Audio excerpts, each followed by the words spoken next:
Hello everyone, हमारा section 128 तक हो गया था। सेक्शन 129 को देख लेते हैं। सेक्शन 129 इम्पोज करता है क्लाइंट के ऊपर। इट मीन्स जो भी बात उसके क्लाइंट जो भी बात उसके एडवोकेट ने उसको बताई है वो कोर्ट के सामने उसको डिस्क्लोज नहीं किया जाएगा। इस चीज़ के लिए वो क्लाइंट पे इम्पोज कर रही है। कौन? सेक्शन 129 को इम्पोज किया गया है, यानी कि ऑब्लिगेशन है इस बात की कि क्लाइंट के ऊपर ये चीज़ इम्पोज की जाती है कि कॉन्फिडेंशियल कम्युनिकेशन को आप कोर्ट के सामने नहीं बताएंगे, डिस्क्लोज नहीं कर सकते, जो नहीं करेंगे। ठीक है, जो कि क्या है, शल है ना इसमें, जो कि आपको आपके एडवोकेट ने दी है। सिर्फ इतनी सी बात है और कुछ नहीं है इसमें। सेक्शन 130 में क्या कहा गया है? सेक्शन 130 जो है वो विटनेस को प्रोटेक्शन देने के लिए, जैसे कि काफ़ी सारे सेक्शन में मैंने आपको कहा कि कोर्ट के डिस्क्रिशनरी पावर पे डिपेंड है सीआरपीसी में, इसी तरीके से धारा 130 विटनेस के ऊपर डिपेंड है। इट मीन्स देखिए, protection of title deeds of witness not a party, जो कि पार्टी टू द सूट नहीं है और उसको क्या है, किसी चीज के लिए उससे पूछा जाता है, उसको बुलाया जाता है कोर्ट में। किसके तहत? धारा 130 के तहत, यानी 130 के अंदर।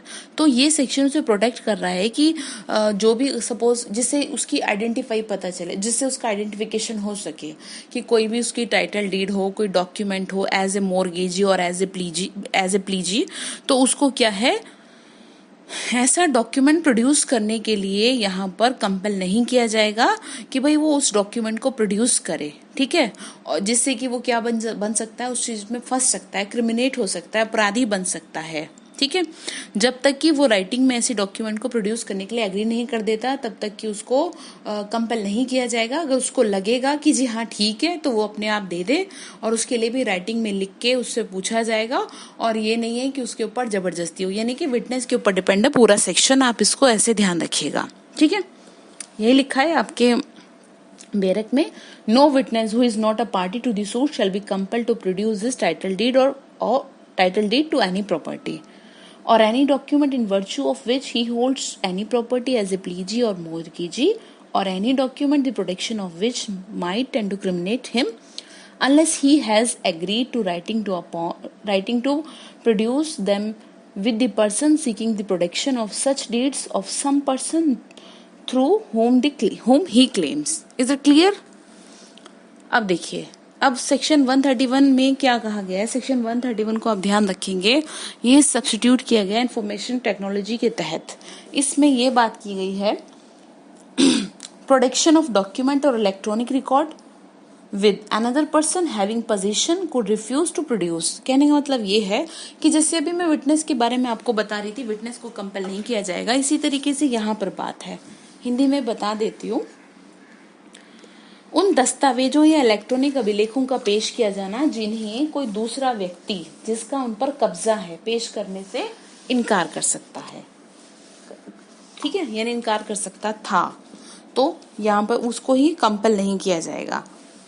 समझ लीजिए, कोई भी पर्सन, उसको कंपेल नहीं किया जाएगा कि वो ऐसे डॉक्यूमेंट को प्रोड्यूस करे कि जो उसके पोजीशन में, सीधी सी बात इतनी।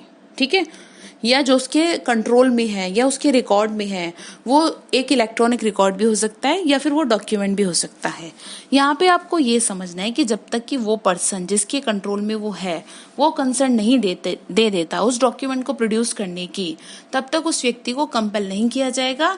ठीक है, कि वो लाए, वो कंसर्न देगा, देन उसको वो क्या कर सकता है, प्रोड्यूस किया जाएगा, जो कि उसके पोजीशन में है, इलेक्ट्रॉनिक रिकॉर्ड या फिर वो डॉक्यूमेंट। यही है आपके सेक्शन 131 में। Section 132, witness not excuse from answering on ground that answer will criminate. Simple सी बात यह है कि अगर किसी पर्सन को एज ए विटनेस बुलाया जाता है और उससे कुछ पूछा जाता है और वो कहता है जी मैं नहीं बता सकता, जैसे कि मैंने आपको सरकारी गवाह का भी एग्जाम्पल दिया था। ठीक है, तो यहाँ पे बात ये की गई है कि अगर बात कोई ऐसी है, कोई मैटर इन इशू के बारे में है और उससे कोई रेलिवेंट क्वेश्चन पूछा जा रहा है विटनेस से, किसी क्वेश्चंस के बारे में पूछा जा रहा है जो कि बहुत रेलिवेंट है, तो उसका आंसर उसको देना पड़ेगा। वो एक्सक्यूज नहीं कर सकता इस बात से। ठीक है, वो इस बात से एक्सक्यूज नहीं कर सकता कि जी नहीं मैं नहीं दूंगा, मैं तो फंस जाऊंगा, क्रिमिनेट हो जाऊंगा एंड ऑल, और वो फिर उस चीज़ के लिए एक्सक्यूज कर दे और वो फिर एक्सपोज हो जाएगा जिसकी वजह से उसके ऊपर पेनल्टी वगैरह लग सकती है। तो यहाँ पर वो आंसर देगा। तो ऐसे क्वेश्चन का आंसर देने के लिए उस चीज उसको छोड़ा नहीं जाएगा, बल्कि उसको देना पड़ेगा।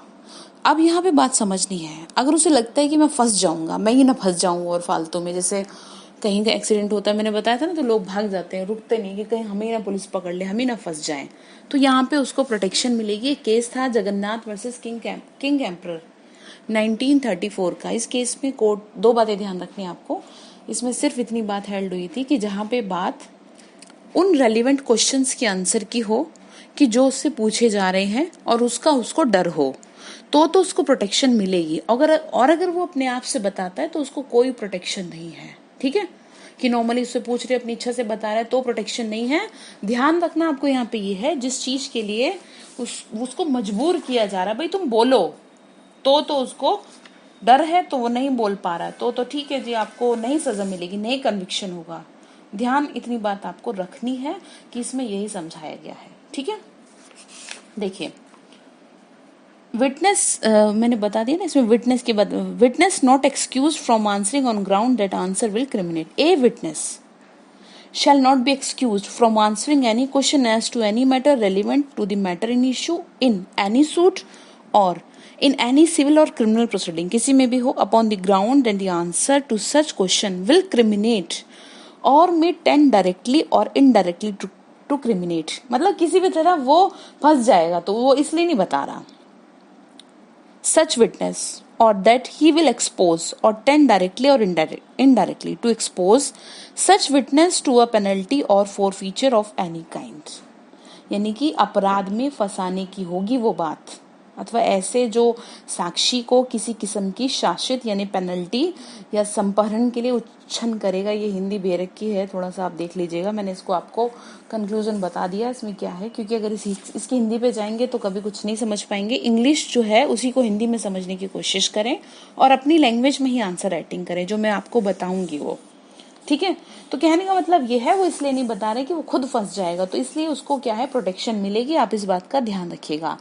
प्रोवाइजो है इसमें, provided that no such answer which a witness shall be compelled to give shall subject him to any arrest or prosecution or be proved against him in any criminal proceeding except a prosecution for giving false evidence by such answer।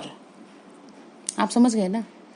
परंतु ऐसा कोई भी उत्तर जिसे देने के लिए साक्षी विवश किया जाएगा उसे गिरफ्तारी या अभियोजन के अध्ययन नहीं करेगा, और न ही ऐसे उत्तर द्वारा उसको मिथ्या साक्ष्य देने के लिए अभियोजन के सिवाय उसके विरुद्ध कोई दंड कार्रवाई में साबित किया जाएगा। ठीक है, यानी कि उसको प्रोटेक्शन मिलेगा अगर बात वो पूछी जा रही है जो कि मैटर इन इशू में है। क्लियर, बाकी का दूसरी वीडियो में कवर कर लेते हैं।